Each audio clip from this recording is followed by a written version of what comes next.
आप तुरंत हमको आपके जिला में गिरफ्तार कर लीजिएगा, केस डाल दीजिएगा। देखिए मैं तो जाने का कोई प्रश्न नहीं। 10 दिनों से अनशन में बैठी हुई है, धरना पे बैठी हुई है। कोई मिलना चाह रहे तो इस तरीके से गुंडाई कर रहे हैं और उनको रोका जा रहा है कि 2 दिन के अंदर में आप उनकी बातें को मान लीजिए जो संवैधानिक है, चाहे वो हमको छुप के क्यों ना आना पड़े, लेकिन हम छुप के आएंगे।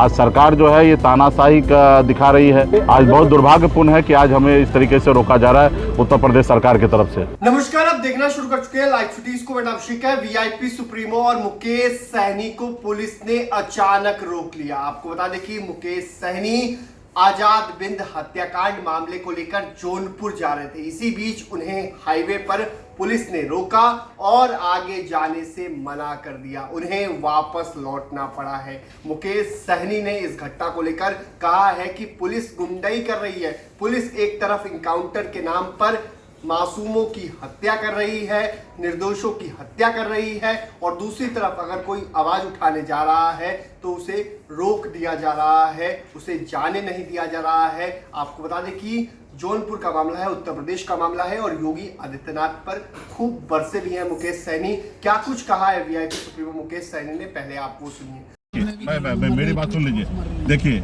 आपके पास सिस्टम है, हमारे तरफ से एक जरा सा भी उग्र भाषण होगा या उग्र बात होगा, आप तुरंत हमको आपके जिला में गिरफ्तार कर लीजिएगा, केस डाल दीजिएगा। देखिए मैं तो जाने का कोई प्रश्न नहीं। मैं आपको हेल्प करने के लिए आया हूँ। मैं आपको हेल्प करने के लिए आया हूँ, आप साथ में चलिए। हाँ बात हो गई, आप पहुँचिए तुरंत। अब बात करा दीजिए। मिले नहीं क्या ये सुझाव? कहाँ पे थाने पे हैं आप? नहीं वो बता रहे हैं के बारे में। सुन लीजिए। देखिए हम जो है ना वहाँ पे आज उनका धरना तोड़ाने के लिए आए हैं। सर कल भी हमने बोला देख लें सर, एक दो या न तो आप उनकी बात मान लीजिए, हम यहाँ से लखनऊ चले जाते हैं और धरना हम खत्म करवा देते हैं। हम तो कोई बड़े अधिकारी नहीं, मैं आप सबसे तो आप अपने जिले के मुखिया से बात करा देना आपकी। आप तो जिले के मुखिया से बात कर लीजिए ना, या करा दीजिए, हमको क्या है प्रति है, हमको बड़ा करा दीजिए, करा दीजिए। कि आज जौनपुर जिला में आप सबको जानकारी है, दुल्हा हत्याकांड में आज उनकी बहन सिस्टर जो है वो पिछले 10 दिनों से अनशन में बैठी हुई है, धरना पे बैठी हुई है। आज उस परिवार से मिलने के लिए जाना था, पहले से समय निर्धारित था। आज देखिए सैकड़ों की संख्या में पुलिसकर्मी, जैसे लग रहा कि हम लोग कोई आतंकवादी हैं, कोई गुनहगार हैं, इस तरीके से रोक लिया गया, वो भी 150 किलोमीटर पहले, कार्यक्रम से पहले। और आज वहाँ जाने की अनुमति कह रहे नहीं दे रहे हैं। तो ये सारे चीज़, ये सब सरासर लोकतंत्र में जनता का जो है अधिकार है, उनको हनन किया जा रहा है, उसको कुचला जा रहा है। आज एक बच्ची न्याय के लिए 10 दिन से धरना पे बैठी है, लेकिन उनका धरना समाप्त नहीं हो रहा है। लेकिन उनसे अगर उनके परिवार के लोग, उनके भाई, उनके मिलने वाले लोग, जानने वाले अगर कोई मिलना चाह रहे तो इस तरीके से गुंडाई कर रहे हैं और उनको रोका जा रहा है। तो आज इसके लिए हम लोग को यहाँ से दूसरी जगह भेजा जा रहा है, ज़िला के अंदर जाने के लिए नहीं मिल रहा है। लेकिन अभी मैं कप्तान एसपी साहब से बात हुआ है, उनसे मैंने आग्रह किया है कि 2 दिन के अंदर में आप उनकी बातें को मान लीजिए, जो संवैधानिक है, जो सही है, उस बात को मान के उन कार्रवाई कीजिए और अनशन को, जो धरना है, उनको तोड़वाइए। और यदि नहीं तोड़वाएंगे तो फिर हम 2 दिन के अंदर में, अगर नहीं तोड़वाते तो फिर हम आएंगे, चाहे वो हमको छुप के क्यों ना आना पड़े, लेकिन हम छुप के आएंगे। लेकिन अगर 2 दिन के अंदर में उसकी बात मान ले जा रहे हैं, गुनहगार को पकड़ लिया जा रहा है, तो मुझे कोई ज़रूरी नहीं है। आज सरकार जो है ये तानाशाही का दिखा रही है। जिस तरीके से अपराधी खुलेआम घूम रहे हैं और सरकार कुछ नहीं कर पा रहे, तो जहाँ पे सवाल खड़ा हो रहा है कि उनको बचाया जा रहा है क्योंकि उनके अपने वोटर है।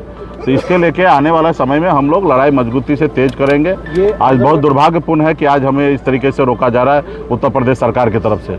मतलब नेताजी, मैं ये कहना चाहूँगा कि जिस तरह से आपको सठिया मतलब हाईवे पे, बॉर्डर पे रोका गया है आजमगढ़ की पुलिस द्वारा, मतलब प्रशासन का कहीं न कहीं आपको जो मतलब आपको न्याय के लिए आप जा रहे थे, उसमें क्या मंशा रही, किस तरह से आपको रोका गया? अब इस तरीके से कि मामला ज़्यादा उछले नहीं, ज़्यादा ये ना जाए, लोगों के बीच में ना फैले, तो भाई नहीं फैले तो आप उनकी बात मान लीजिए।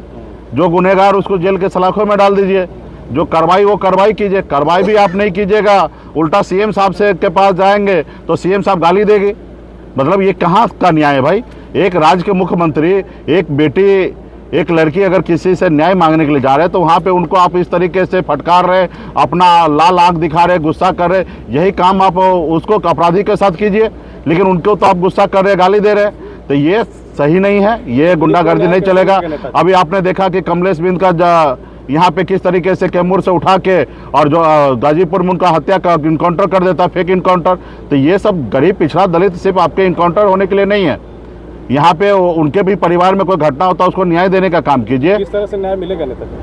न्याय तो आने वाला समय में इस सरकार को बदल के ही मिलेगा। तो आपने देखा किस तरीके से मुकेश सैनी को रोका गया है। पुलिसकर्मियों से बातचीत कर रहे हैं मुकेश सैनी। एसपी को फोन भी घुमाया है मुकेश सैनी ने कि 2 दिनों के अंदर अगर इस पूरे मामले में एक्शन नहीं होता है तो हमें छिपकर आना पड़ेगा। छिपकर आएंगे, लेकिन आएंगे।